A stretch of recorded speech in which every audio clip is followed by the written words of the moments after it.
सर्वप्रथम अगर हम आज़ादी की लड़ाई को देखें और जो भूमिका महिलाओं ने और हमारी नारी शक्ति ने योगदान दिया है, झांसी की रानी लक्ष्मीबाई को हम लोग भूल नहीं सकते। उनके साथ साथ हम लोग भूल जाते हैं बेगम हजरत महल हैं, महारानी अवंतीबाई लोधी, चांद बीबी, दुर्गा भाभी, कस्तूरबा गांधी जी, अहल्याबाई होलकर, सरोजिनी नायडू जी जो सबसे पहली इस उत्तर प्रदेश की गवर्नर भी हुई। और अच्छा होता स्पीकर महोदय आज महिला स्पीकर भी, अगर वो महिला हमारी गवर्नर जो हैं अगर वो भी इस कार्यक्रम में किसी न किसी रूप में शामिल हो जाती। अरुणा आसिफ अली,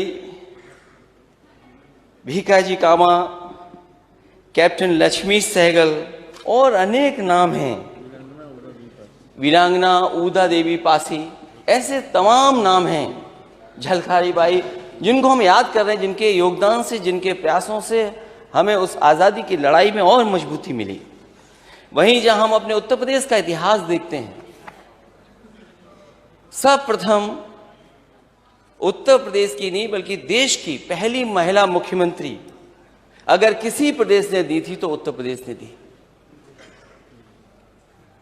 सुचेता कृपलानी के रूप में न केवल उत्तर प्रदेश की वो बल्कि देश की पहली मुख्यमंत्री बनी।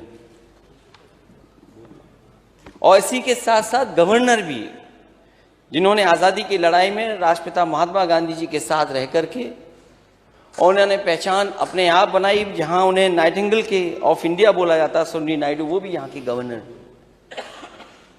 जहां हम अपनी गिनती देखते हैं, यहाँ पर जो पहला सदन रहा होगा उसमें संख्या कम थी, लेकिन लगातार महिलाओं की उपस्थिति और संख्या बढ़ती चली आ रही है।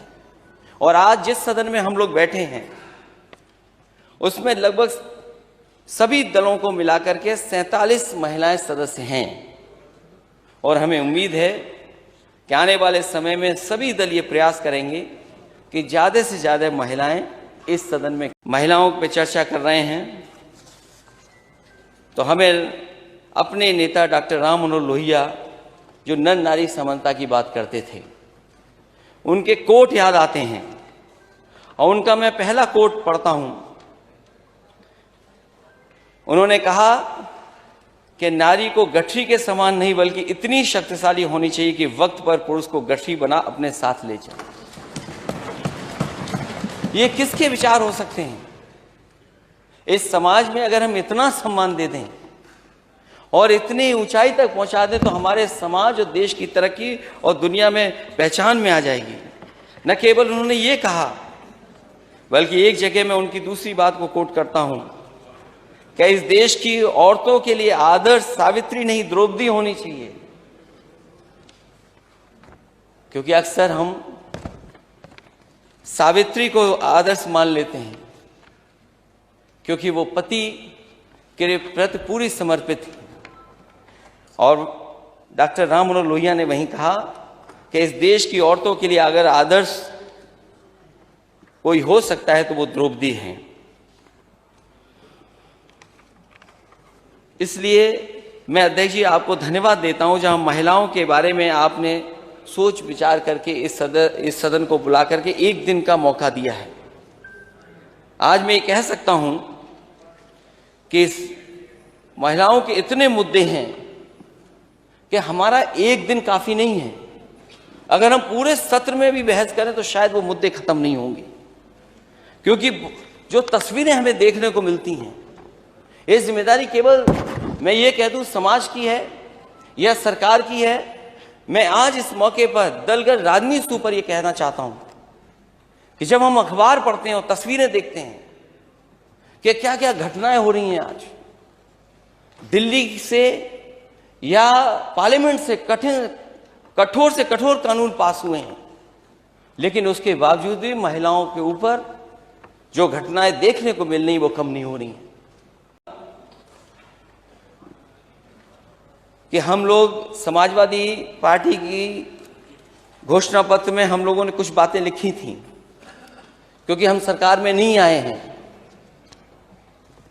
इसे हम सुझाव के रूप में सरकार को बता सकते हैं हालांकि उन्होंने भी बहुत सारी बातें लिखी सशक्त नारी के लिए क्या क्या होना चाहिए।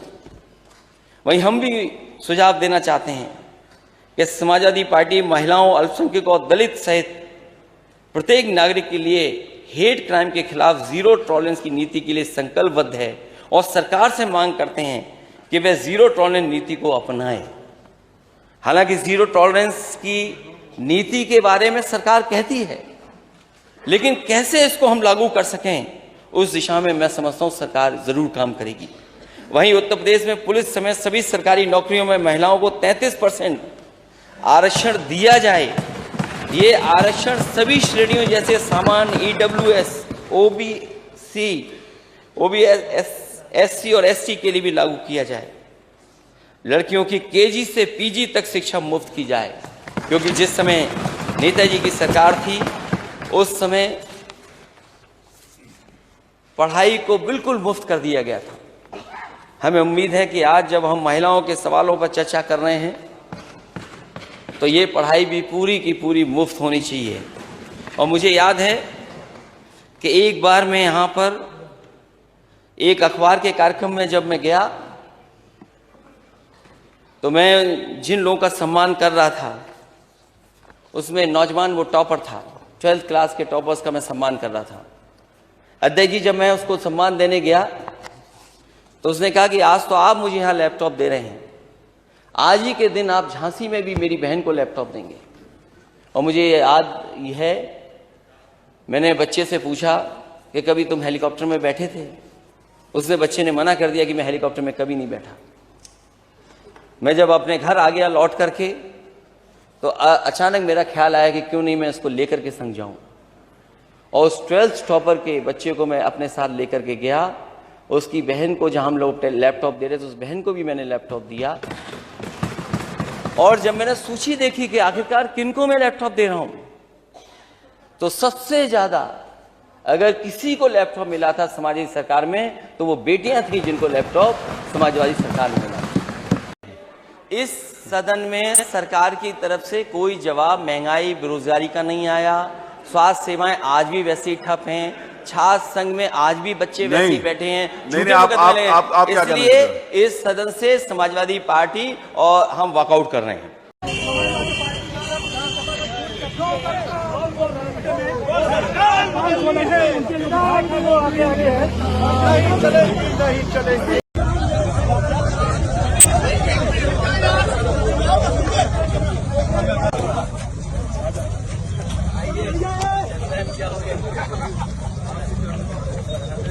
अखिलेश यादव जिंदाबाद जिंदाबाद जिंदाबाद। अखिलेश यादव जिंदाबाद जिंदाबाद जिंदाबाद। अखिलेश यादव जिंदाबाद।